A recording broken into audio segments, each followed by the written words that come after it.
जय श्री हरि विष्णु। राधे राधे दोस्तों, आपका मेरे चैनल में बहुत बहुत स्वागत है। आज हम आपके लिए फिर से एक पौराणिक कथा लेकर आए हैं, रविवार व्रत कथा। तो दोस्तों, कथा पूरी सुनिएगा, तभी पुण्य फलों की प्राप्ति होती है। अधूरी कथा बीच में नहीं छोड़ते हैं। और प्लीज़ कथा अच्छी लगे तो लाइक, चैनल को सब्सक्राइब जरूर करें। रविवार व्रत की पौराणिक कथा के अनुसार प्राचीन काल में एक बुढ़िया रहती थी। वह नियमित रूप से रविवार का व्रत करती। रविवार के दिन सूर्योदय से पहले उठकर बुढ़िया स्नानादि से निवृत्त होकर घर को आंगन को गोबर से लीप कर स्वच्छ करती। उसके बाद सूर्य भगवान की पूजा करते हुए रविवार व्रत कथा सुनकर सूर्य भगवान को भोग लगाकर दिन में एक समय भोजन करती। सूर्य भगवान की अनुकंपा से बुढ़िया को किसी प्रकार की चिंता एवं कष्ट नहीं था। धीरे धीरे उसका घर धन धान्य से भर रहा। उस बुढ़िया को सुखी होते देख उसकी पड़ोसन उससे जलने लगी। बुढ़िया ने कोई गाय नहीं पाल रखी थी, अतः वह अपनी पड़ोसन के आंगन में बंधी गाय का गोबर लाती थी। पड़ोसन ने कुछ सोचकर अपनी गाय को घर के भीतर बांध दिया। रविवार को गोबर न मिलने से बुढ़िया अपना आंगन नहीं लीप सकी। आंगन न लीप पाने के कारण उस बुढ़िया ने सूर्य भगवान को भोग नहीं लगाया और उस दिन स्वयं भी भोजन नहीं किया। सूर्यास्त होने पर बुढ़िया भूखी प्यासी सो गई। प्रातःकाल सूर्योदय से पूर्व उस बुढ़िया की आंख खुली। सूर्योदय से पूर्व उस बुढ़िया की आंख खुली तो वह अपने घर के आंगन में सुंदर गाय और बछड़े को देखकर हैरान हो गई। गाय को आंगन में बांधकर उसने जल्दी से उसे चारा लाकर खिलाया।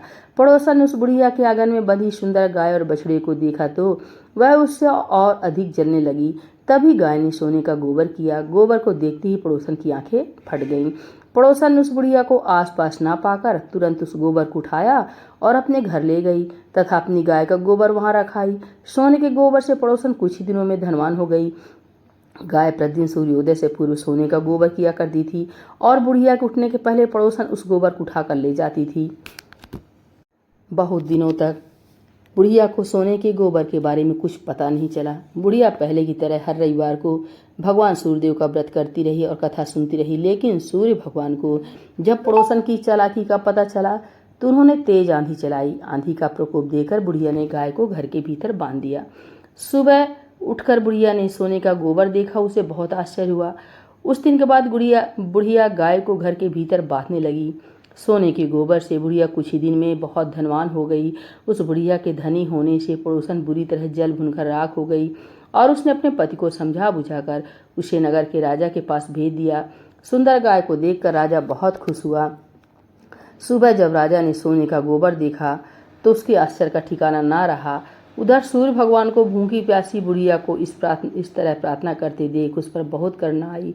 उसी रात सूर्य भगवान ने राजा के स्वप्न में कहा, राजन, बुढ़िया की गाय व बछड़ा तुरंत लौटा दो, नहीं तो तुम पर विपत्तियों का पहाड़ टूट पड़ेगा, तुम्हारा महल नष्ट हो जाएगा। सूर्य भगवान के स्वप्न से बुरी तरह भयभीत राजा ने प्रातः उठते ही गाय और बछड़ा बुढ़िया को लौटा दिया। राजा ने बहुत से धन देकर बुढ़िया से अपनी गलती के लिए क्षमा मांगी। राजा ने पड़ोसन और उसके पति को उनकी इस दुष्टता के लिए दंड दिया।